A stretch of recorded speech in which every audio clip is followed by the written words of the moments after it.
ప్రభుత్వానికి జ్ఞానోదయం కల్పించాలి.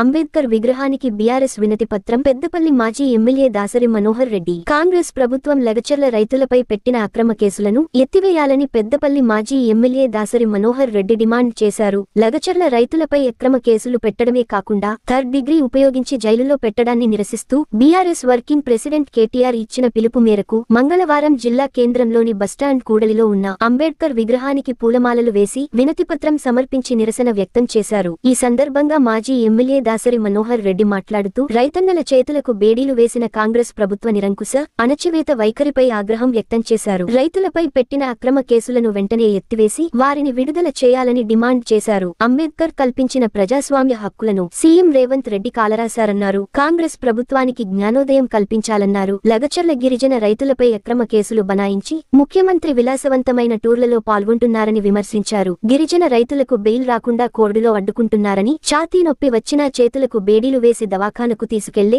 పరిస్థితి నెలకొందని ఆగ్రహం వ్యక్తం చేశారు. లగచర్ల రైతులపై పెట్టిన అక్రమ కేసులను వెంటనే ఎత్తివేయాలన్నారు. కాంగ్రెస్ ప్రభుత్వం ఇచ్చిన హామీలన్నింటినీ అమలు చేసే వరకు కాంగ్రెస్ పాలకుల వెంటపడి నిలదీస్తామన్నారు. ఈ కార్యక్రమంలో బీఆర్ఎస్ పట్టణ లగచర్ల రైతులపై ఈ కాంగ్రెస్ ప్రభుత్వం నుంచి దమనకాండను పూర్తి స్థాయిలో మేము ఖండిస్తా ఉన్నాం. మేము భూములు ఇవ్వము అని అన్నందుకు ఆ రైతులపై కేసులు పెట్టి జైలులో పెట్టి మరి వారు దాంట్లో ఒక రైతు నాకు గుండె నొప్పి వస్తూ ఉంది, హాస్పిటల్కి వెళ్ళాలని చెప్పినప్పటికీ కూడా మానవత్వాన్ని మర్చిపోయి ఆ రైతుకు సంఖ్యలు వేసి మరి హాస్పిటల్ తీసుకెళ్ళడం శోచనీయం. మరి ఇటువంటి దుశ్చర్యలను తీవ్ర స్థాయిలో మేము ఖండిస్తూ ఉన్నాం.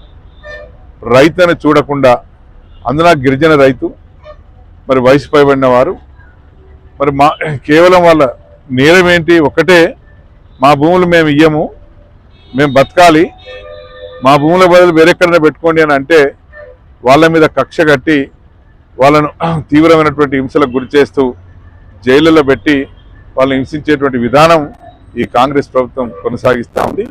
మరి ఇది మంచిది కాదు. రైతులనే ఆలోచన లేకుండా మరి దేశానికి అన్నం పెట్టి రైతును ఈ విధంగా హింసించడం అనేది చాలా ఘోరం. ఇటువంటి దాన్ని తప్పకుండా మరి సరిదిద్దుకోవాల్సిన అవసరం ఉంది. మరి ఇది ఏ పరిస్థితిలో కూడా ఎవరైనా కూడా రైతులను ఆదుకోవాల్సిన అవసరం ఉంది. మరి ఇప్పటికే ఈ కాంగ్రెస్ ప్రభుత్వం మరి అబద్ధాలు చెప్పి మరి రైతుకు రుణమాఫీ చేస్తామని చేయకుండా, పూర్తి స్థాయిలో చేయకుండా, అట్లాగే రైతు బంధు ఇస్తామని ఇప్పటికి ఇవ్వకుండా, మరి అట్లాగే వారికి మరి 12,000 రూపాయలు ఇస్తాము అని చెప్పి వాళ్ళకి ఇవ్వకుండా, ఈ రకంగా మరి రైతులకు పూర్తి స్థాయిలో వీళ్ళని మోసం చేసి ఇప్పటి వరకు కూడా వాళ్ళకి ఎటువంటి మరి సహాయ చర్యలు చేపట్టకపోవటం అనేది మనం చూస్తున్నాం. ఇది పూర్తిగా కేవలం అబద్ధాలు చెప్పి కేవలం మరి ప్రభుత్వం ఏర్పరచుకోవడానికి చేసినటువంటి ఒక దుర్మార్గమైన ఆలోచన. మరి ఇప్పటికైనా దీన్ని ఈ ప్రభుత్వం గమనించి ఆ రోజు రైతులకు ఏదైతే వాగ్దానం చేసినారో ఆ వాగ్దానాన్ని పూర్తి స్థాయిలో నెరవేర్చాలని చెప్పి మరి ఆ రైతులను ఆదుకోవాలని చెప్పి ఈ సందర్భంగా మేము ప్రభుత్వానికి తెలియజేస్తా ఉన్నాం. ఇటువంటి చర్యలన్నీ గర్హనీయమైనటువంటివి, వీటిని పూర్తి స్థాయిలో ఖండిస్తా ఉన్నాం.